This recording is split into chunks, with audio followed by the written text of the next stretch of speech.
Outside this Adams County courthouse, the sound of victory. After jury sided with the musician Afroman, whose real name is Joseph Foreman. Yeah! We did it, America! Yeah! We did it! Freedom of speech! Right on! Right on! Yeah! God bless America! Yeah! Power to the people! Yeah! Yeah! Yeah!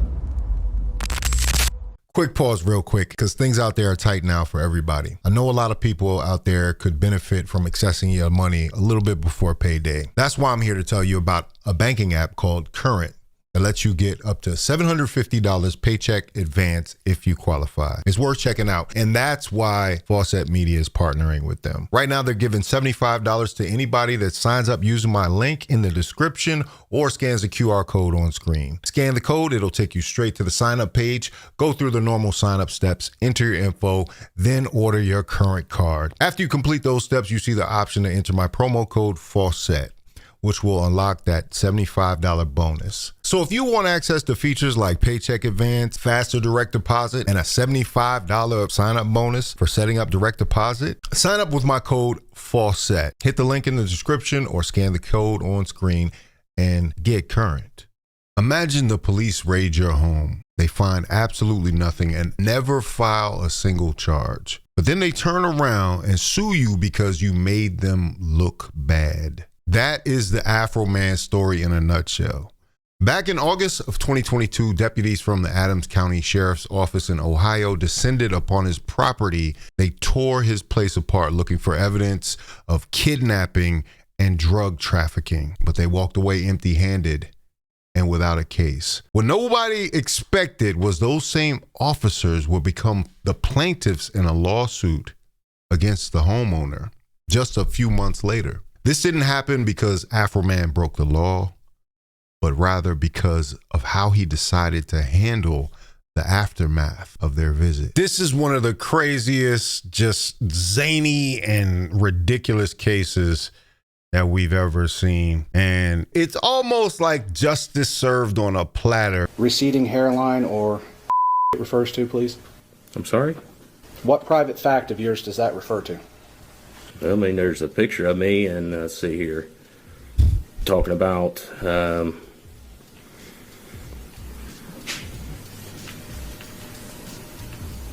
see, I wouldn't trust him with methamphetamine crack alone in my house. I find that pretty insulting. So that statement is what you're suing on? I don't know. I told you this is one of many. Well, and that's why we're trying to find. You keep trying to make it singular. I'm telling you it's not singular, it's plural. Okay, and so one of them is one is receding hairline, yep, and the other is meth heads. Yes. Is there any more? They are literally suing Afroman because their feelings were hurt. This is crazy. Well, when he's sitting there making accusations against the organization that I, at that time, was working for, destroying community trust, all based off of a lie, that's what ultimately stopped. And that's community trust in the Adams County Sheriff's Department, correct? Yes. The Afroman trial is flat out bonkers, everybody. Sean, you were called Officer Poundcake by Mr. Foreman? Multiple times. Received hundreds of poundcakes at work from different people. And the context of that name comes from a music video that Mr. Foreman created, correct? I don't know where he got it at, but you'd have to ask him that question. And the more lies, outrageous lies you tell about them, the more money you can make, right? Fact. They never should have came to my house in the first place.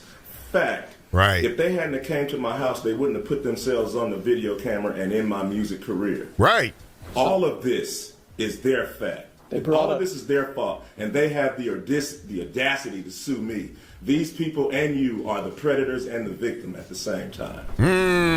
So what they did, searching your house, gave you the right to do everything you Under the circumstance that I got freedom of speech, after they run around my house with guns and kick down my door, I got the right to kick a can in my backyard, use my freedom of speech, turn my bad times into a good time. Yes, I do. And I think I'm a sport for doing so, because I don't go to their house kick down their doors, flip them off on their surveillance cameras, then try to play the victim and sue them. Here was the genius lyricist himself explaining why he is allowed to do so. They have been made a mockery of by Afroman. The defamation statement is that he said he had sex with your wife. Yes. And that's painted you in a false light. It's caused tremendous pain in my life. I'll get to that. We have to go through false light first. So does it paint you in a false light? Yes, that my wife is cheating on me with Mr. Foreman. But we all know that's not true, correct? I don't know.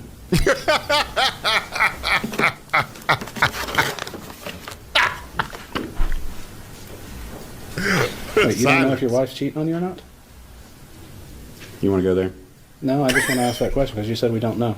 I've been with that woman since middle school. I would hope she wouldn't. But you know what? Once somebody puts it out there for their fun and entertainment, it's out there. And it's a problem. So it's something we cannot verify the truth of?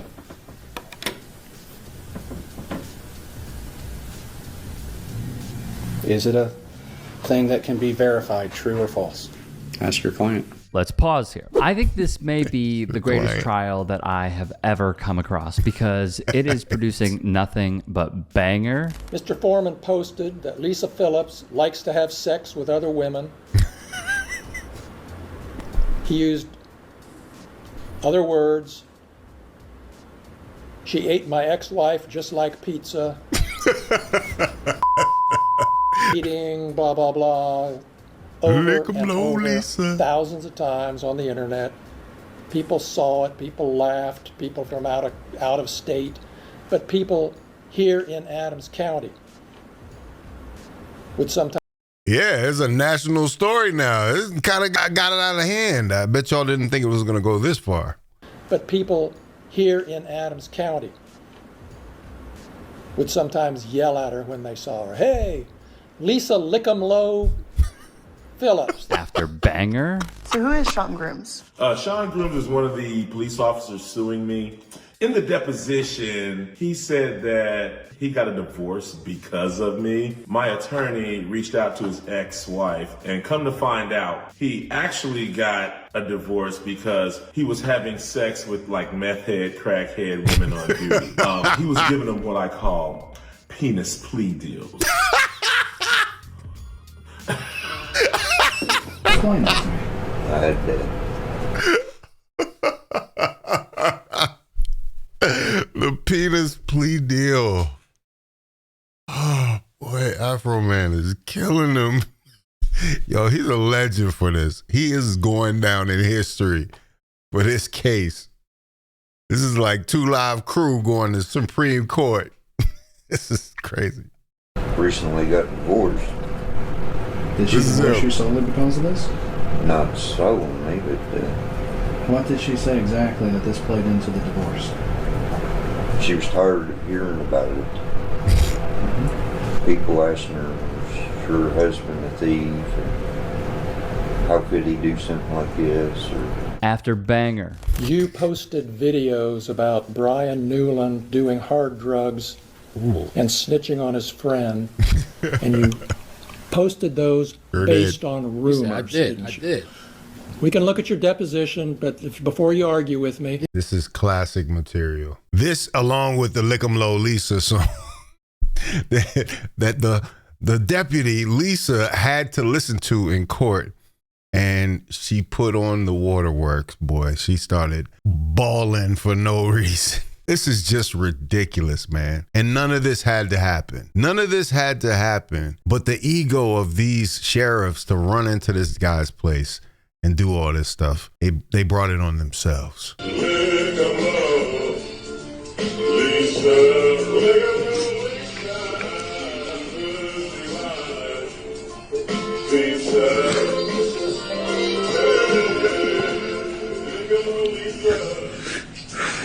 She raided my house. She disconnected my camera. Then she went down on my spouse. None of this would be going home if they did their research and did things right. So all of this is their fault. And now they want to sue me for their mistake.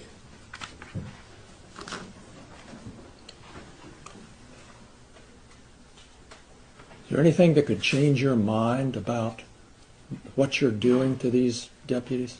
Is there anything that can change my mind about the fact that they shouldn't have been at my house in the first place? Is there anything that can change my mind about how my money shouldn't have been touched in the first place?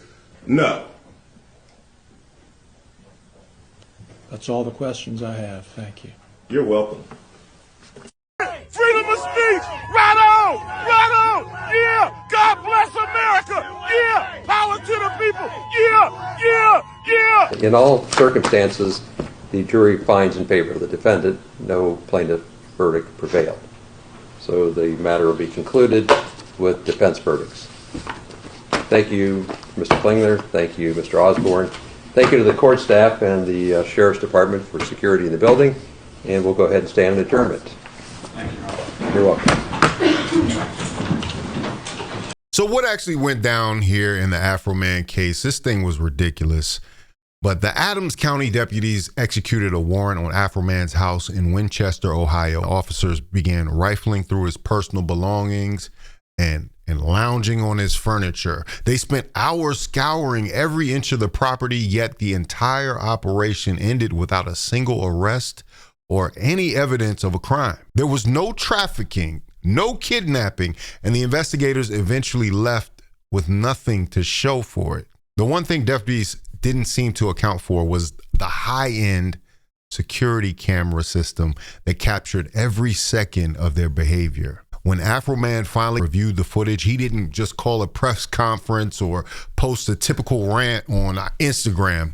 No, he took the footage straight into the recording studio and started working on a new project. And this is the part that separates this story from every other instance of police overreach that you might have heard about. Within a few months, he released a track called "Will You Help Me Repair My Door?", which was a song built entirely around the damage done during the raid. He followed that up with "Lemon Poundcake," a title mocking what the deputies were allegedly focused on while searching through his kitchen. Song that took a direct aim at the professional conduct of the officers involved. Every single music video featured actual clips from his security cameras, showing the deputies searching his drawers while they failed to find any illegal activity. But the music was really just the beginning of his strategy. He started putting the deputies' faces on everything from t-shirts to beer koozies. The officers who showed up looking for a crime scene essentially handed him a massive content library, all the footage he needed for his content.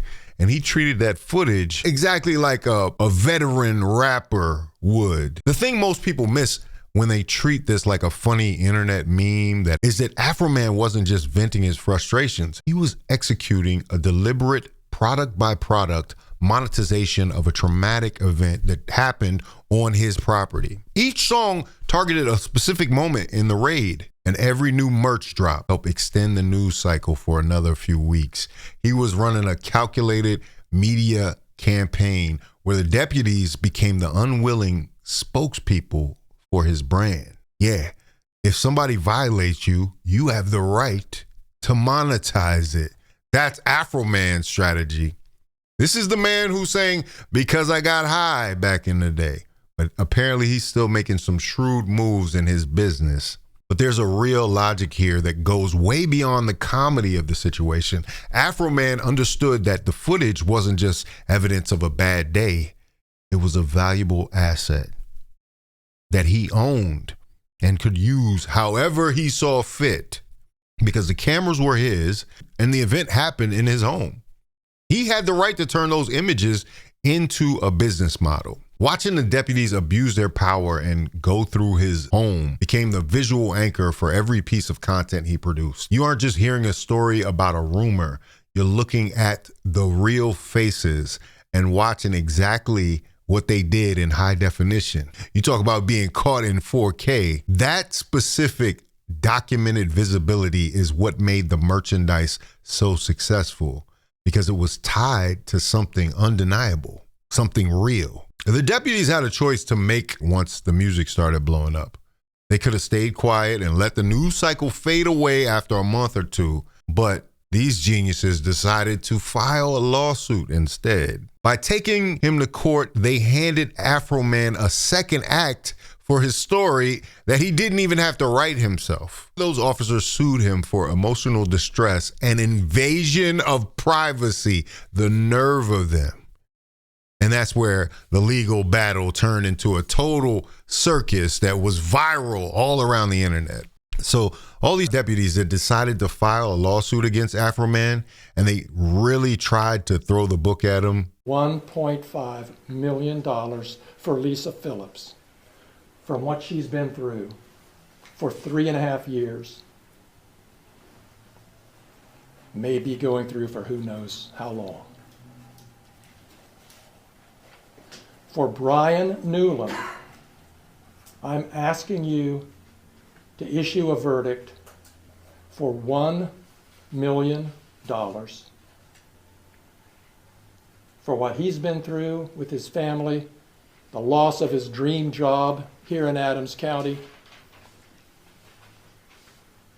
For Randy Walters, I'm asking you for a verdict of $1 million for what he's been through with the allegations and vile videos about his wife. For the other 4 plaintiffs, Sean Grooms, Sean Cooley, Justin Cooley, and Mike Estep, I'm asking you for a total, for all 4 of them, of $400,000 divided among them however you see fit based on their testimony. They're talking about their privacy was invaded, that there was intentional infliction of emotional distress and defamation. The full power of the court they tried to throw at them. Now, if you just glance at the paperwork, you might think some of these arguments actually have legs. But we need to unpack the reality of the situation because it gets really crazy for them really quickly. Let's start with the privacy claim, which is arguably the weakest part of their case. These are public officials who were executing a search warrant on someone else's property to have reasonable expectation of privacy, which is a literal foundation of this type of claim. You generally need to be in a private space doing something private, not in somebody's house. When a deputy searches a citizen's home in an official capacity and gets caught on that citizen's own security cameras, there's simply no privacy claim to be made. We've spent the last decade in courts across the country establishing that recording police officers in public or on your own property is a protected right. So this lawsuit was basically dead on arrival. But the ego of these people would not allow them to let this black man wearing an afro that raps for a living or sings for a living, because he does some singing in some of these songs. They couldn't let him get away with this. There's a power higher than us that brought you here today to do this job, and that you are the chosen people to do it. Nobody else is going to do it. There's not going to be another trial. There's not going to be a second chance. This is the day to decide whether Mr. Foreman gets away with what he's done and whether these plaintiffs deserve something to make up for what they've been through, and whether the community is told that what he did is unacceptable. It's not okay.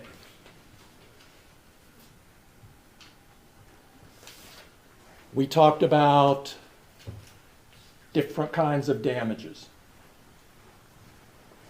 There's not going to be economic damages in this case. There's no doctor bills. There's no damaged property. There's damage to reputation.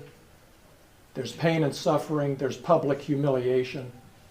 There's everything you saw and heard from these detectives from the witness stand.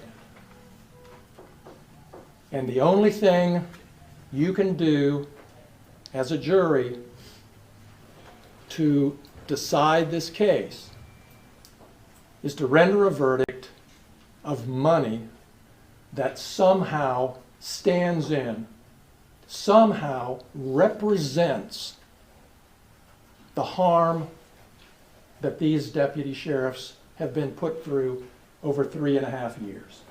That's all you can do. You can't issue an order that says stop. You can't issue an order that says, say you're sorry.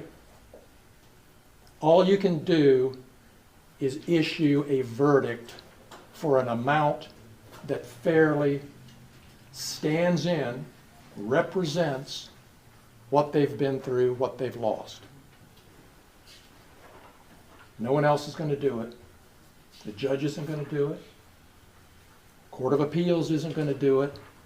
It's your job.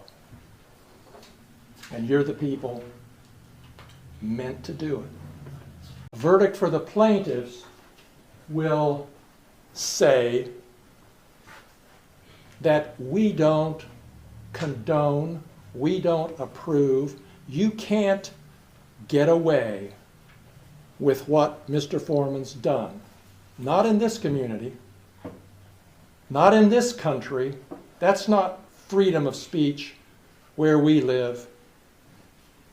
That's what a verdict for the plaintiffs will say. Let's look at another possible future if there were to be a verdict for the defendant, or if there were to be a verdict with a small amount of money attached to it. In that case, in that world, in that future, the world is told what he did is okay. What they went through is no big deal. We don't really care.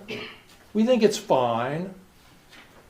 That's what a verdict for the defendant or a small verdict would say.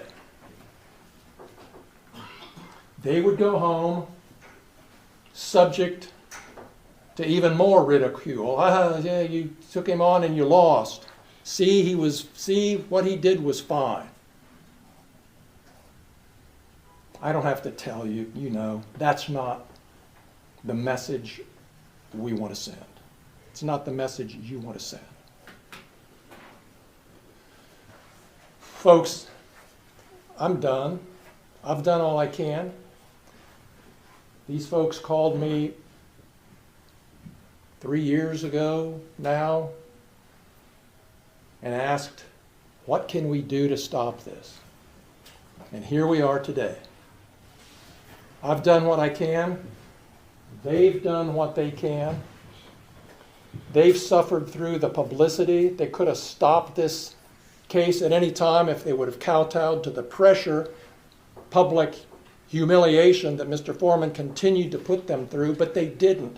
They bravely stood behind their case and their right not to be dragged through the mud with lies in the media. They've done all they can. And now I am giving their case and this decision to you. So their right of publicity claim is not much stronger either. It usually protects people from having their likeness used for commercial gain without consent. However, the courts have consistently carved out big exceptions for newsworthy events, matters of public concern, and creative commentary. Afroman wasn't just selling a random product that happened to feature these deputies, right? He was making a pointed commentary about what they did to his house and using their actual images as documentation. That's not a publicity violation. It's essentially journalism set to music. Then we get to the defamation, and this is where the entire thing completely falls apart. Defamation requires a false statement of fact, but the footage Afroman used is real. The faces are real. And the conduct shown is exactly what happened. You can't actually defame someone by accurately showing the world what they did while they were on the clock. Because these deputies are public officials acting in their official capacity, they would also have to prove actual malice, meaning they'd have to show Afroman knew his portrayal was false or acted with reckless disregard for the truth. Since he used his own security camera footage, that's pretty much the opposite of a fabrication. It doesn't get much more factual than that. During the legal proceedings, one of the deputies testified about her emotional distress and argued that being featured in Afroman's content caused her and her family real psychological harm. Now, I'm not dismissing the idea that being publicly ridiculed isn't uncomfortable, but when the footage being used is a direct, unedited recording of you doing your job, and you did those things, the emotional distress argument, it feels like you're lying. You're essentially saying that the accurate depiction of your conduct is what caused you distress, which that's not a legal problem for Afroman. It might be a self-awareness problem for the deputies, but it's not a problem for Afroman. And Afroman got on the stand and said as much. So ultimately, the case gets dismissed. The deputies who went to his house looking for a crime and found nothing, only to sue him for documenting that fact, talk about shitting on the floor and falling back into it. The thing is, the First Amendment wasn't built for the easy cases. It was built for exactly this kind of satire, criticism, and commentary. We protect the right to put public officials on merchandise because the alternative is much worse, as it would allow officials to suppress documentation of their own conduct by threatening people with endless litigation. Afroman didn't just survive this legal battle. He turned every single stage of this process into more content for his paying audience. If you like this video, like, comment, subscribe, hit the bell notification for all uploads. If you want to watch more, please watch one of these videos down below. Make sure you sign up for the Faucette Media Patreon. There's over 170 videos on there currently. Sign up for the Patreon, guys. That's the best way to support Faucette Media. This is Faucette Media.